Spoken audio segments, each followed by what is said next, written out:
Bismillah ar-Rahman ar-Rahim. Today is 175 of the ongoing airstrikes and attacks on Gaza Strip. On the 19th of the holy month of Ramadan, Alhamdulillah, Al-Khadamat Foundation is still on the ground, working around the clock, continues its emergency aid and support to help and relieve the affected and displaced people inside Gaza.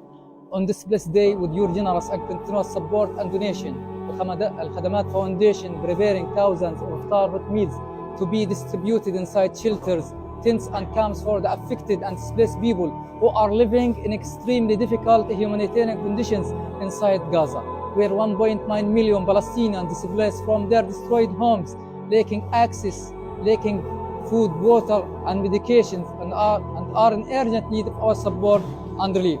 But with your donation, we can alleviate the suffering of our people and provide them with a lifeline. On behalf of the affected and displaced people inside Gaza, I'd like to express my sincere thanks to Al-Khadamat Foundation and to all our donors and all our supporters for their generous and continuous support and funding for the people of Gaza during this challenging time. May Allah subhanahu wa ta'ala accept your donation and bless your effort.